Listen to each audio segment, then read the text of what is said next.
Halo K-Lover, jumpa lagi di channel ini. Sebelum lanjut, jangan lupa klik tombol subscribe ya. Kali ini kita akan review Youth of My episode 2. Jadi di episode 2 ini yang menceritakan Hee-tae dan Myung-hee akhirnya melakukan kencan buta pertama mereka. Myung-hee sendiri mengenalkan dirinya sebagai Lee Suryeon, gadis yang seharusnya datang dan kencan buta bersama Hee-tae. Nah, di kencan buta itu, Myung-hee sama Suryeon merencanakan siasat gimana caranya biar Hwang Hee-tae ini ilfil dengan kencan butanya, yang berharap agar nggak ada kencan buta buat yang kedua dan ketiga kalinya. Tapi rencana Myung-hee tersebut gagal. Nyatanya, Hee-tae ini terlihat biasa-biasa aja, nggak terganggu sama sekali dengan sikap yang dilakukan Myung-hee. Mulai dari minum bir, makan di tempat yang sederhana, dan minta dibelanjain. Karena sebenarnya sejak awal Hee-tae ini sudah tahu siapa Myung-hee dan dia sudah jatuh hati dengannya.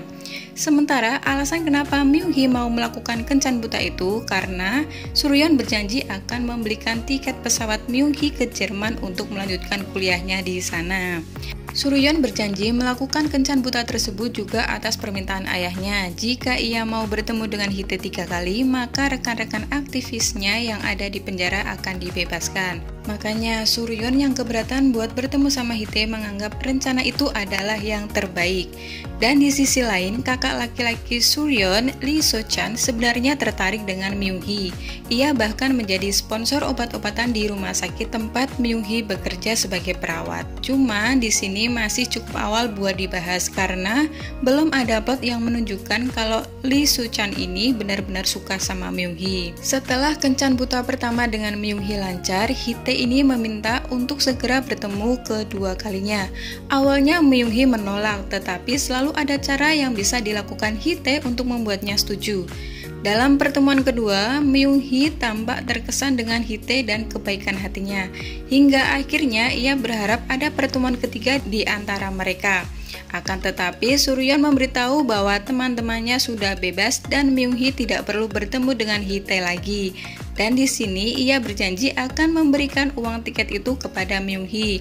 Yah, tampak kekecewaan di wajah Myung-hee mendengar hal itu.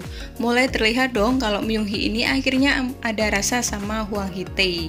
Namun siapa sangka tiba-tiba saja Hee-tae ini datang ke rumah keluarga Suryeon untuk menemuinya. Bukti bahwa Hwang Hee-tae ini pemuda baik karena ketika bertemu ayah Lee Suryeon, dia nampak melindungi Suryeon dengan gak ngasih tahu ke ayahnya Suryeon mengenai kencan butanya yang ternyata dia lakukan dengan Myung-hee. Tapi tenang aja, meskipun Hwang Hee-tae tahu kalau dia ditipu, dia nggak peduli latar belakang Myung-hee. Justru dari sini hubungan mereka berdua semakin dekat. Oh ya, di episode 2 ini juga dilihatkan hubungan antara Myung-hee dengan ayahnya yang kurang baik karena alasan di masa lalu. Jadi ayahnya ini dulu sempat meninggalkan kampung halamannya karena sesuatu hal.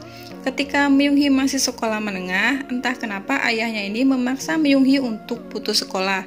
Itulah kenapa yang membuat sikap ayahnya ini dingin kepada Myung-hee. Dan ada kemungkinan hubungan Myung-hee dengan keluarga inilah yang akan nantinya membuat Myung-hee membatalkan untuk kuliah di Jerman. Jadi itu dia kira-kira gambaran di episode 2 ini teman-teman. Oke, sampai di sini dulu video kali ini. Jangan lupa klik tombol subscribe, like, share, and comment.